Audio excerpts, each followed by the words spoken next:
নমস্কার বন্ধুরা, আমি সিদ্ধার্থ, গ্রিন রুপ সিদ্ধার্থ চ্যানেলে আপনাদের স্বাগত। তো এই যে দেখুন, ছোট্ট একটা এরকম ড্রামের উপরে কেটেছিলাম, সেই ঢাকনার মতো হয়ে গেছে। সেটার উপর মাটি দিয়ে গাঁদা ফুল গাছ লাগিয়েছি। তো এই যে দেখুন, সারের অভাবে ফুলগুলো একটু ছোট ছোট হয়ে গেছে। আজকে দিয়ে দেবো সার। এই যে দেখুন, ছোট্ট জায়গাতেই ফুল দিচ্ছে গাছ। তো ভাবুন, আমরা একটু বড় জায়গায় লাগালে কত গাঁদা ফুল ফুটবে, দেখতেও কত সুন্দর লাগবে। তো চলুন এবার, এই যে দেখুন, এই ক্যালেঞ্চু গাছ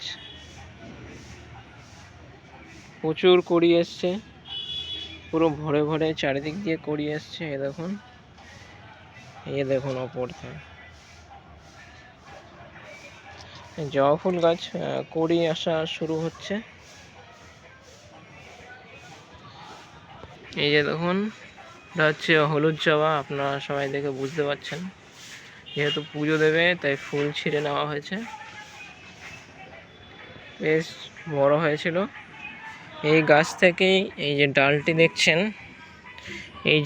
দেখছেন, এটা আলাদা। এখানে পুঁতেছিলাম, দেখুন এটা মেন গাছ, পাশে আরেকটি গাছ ডাল পুঁতেছিলাম, বেঁচে গেছিল। এই যে এটাও কড়ি আসা শুরু হয়ে গেছে। এছাড়া এই দেখুন, এটা একটু হচ্ছে অরেঞ্জ কালারের, পাশেরটাও গেরুয়া কালারের, এটিও লাল জবা। এটা এই দেখুন, কড়িটা কৃষ্ণ জবা বলে। এই যে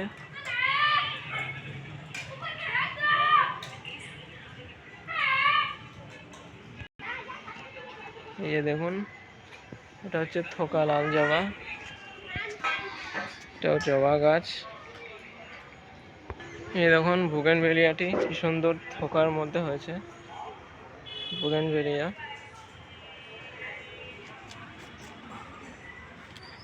ছোট্ট এই ডিব্বার মধ্যে লাগানো।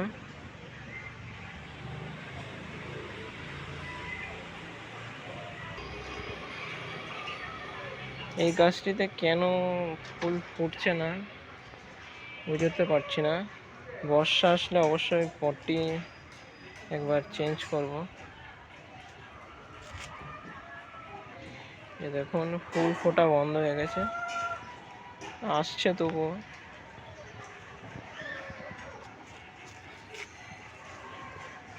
এটি হচ্ছে থোকা, এটাও হালকা গেরুয়া টাইপেরই।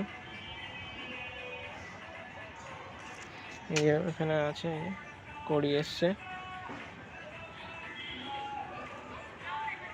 এই যে এটা ছোট্ট চন্দ্রমল্লিকার চারা, এবার লাগিয়েছি, 6 টাকা দিয়ে কিনেছিলাম। তো এটার কালারটা দেখুন, এটা হচ্ছে রানী কালার। কিনেছিলাম 6টা চারা, কিছু ডাল মরে গেছে, শুধু আরেকটি চারা মোটামুটি টিকে আছে। বাজবে কি বাজবে না সম্পূর্ণ বলতে পারছি না। আর এই দেখুন, এটি হয়তো সাদা হতে পারে, কড়ি এসছে। এই দেখুন, অ্যাডেনিয়ামের নিচেই লাগিয়েছি।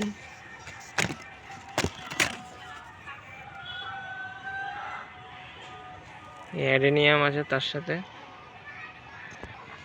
এই যে এটা হচ্ছে নয়নতারার মতো দেখতে, আমরা কিনেছিলাম, কালার চেঞ্জ হয়ে গেছে।